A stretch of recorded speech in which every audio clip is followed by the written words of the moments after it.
Thank you, Mr. Chair. Again, thank you, Dr. Carter, for being here today.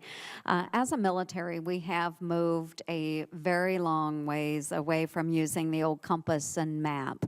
Many of our systems now are very heavily networked. We rely very much on technology for our weapons systems, for our command and control systems, and that is really our primary tools for achieving dominance over our adversaries on the battlefield. But what we are seeing now is cybersecurity threats, cyber attacks that are looming out there.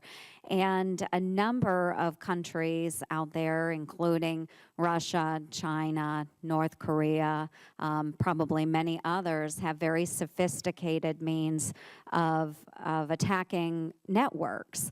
And how do you see that impacting our acquisition strategy as we move forward? And how do we best protect our equipment, protect our personnel moving forward? I think you said it exactly the way I see it.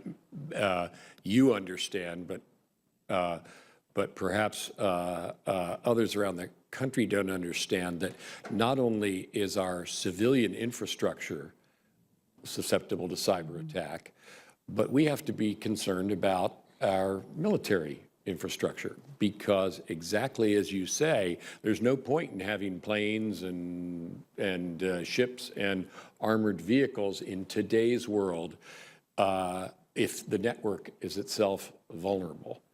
And I think, and I hope I can work together if I'm confirmed with this committee on improving our cyber defenses, many aspects of cyber, but one is the defense of our own networks in the Department of Defense. That is not where it should be in terms of making them immune to attack by a potential enemy that would impair our own forces engaged with that enemy. So that I agree with you entirely.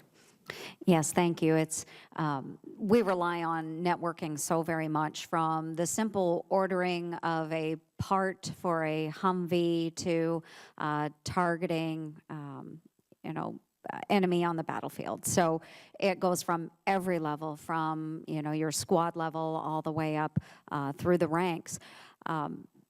Do you have an opinion on this, just your opinion, because it is more than just the military and the Department of Defense and our network security? We could look at attacks to our financial institutions, to our utilities, as being a security risk for the United States also.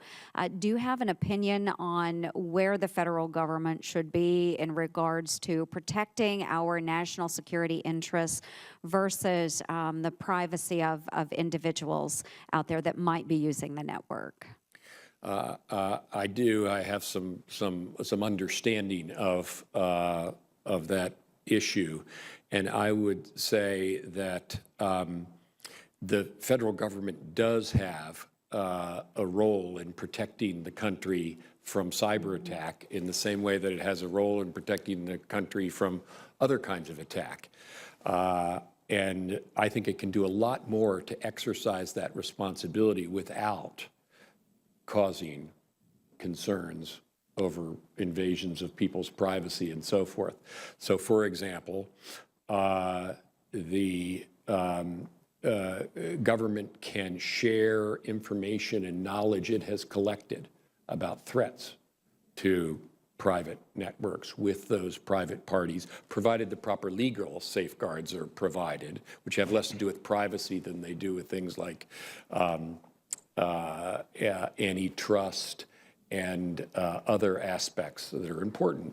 I think that the government can sponsor and conduct R&D that improves the tradecraft in network defense for the good of the country. So I think there's a lot we can do, and we're not anywhere near where we should be as a country. I think if we were as unprotected in some other domain that was more familiar to ordinary people, they would be clamoring for us to do more. I think if people fully understand what you understand about how vulnerable we are in cyberspace, they'd want us to do more, not in any way that compromised anybody's privacy, but they'd want us to be doing a lot more than I believe we are doing now. Thank you. I appreciate that. I think this will continue to be a vexing problem for us moving forward. It is a situation we are dealing with in many of our separate committees, but I do appreciate your opinion very much. Thank you, Mr. Chair.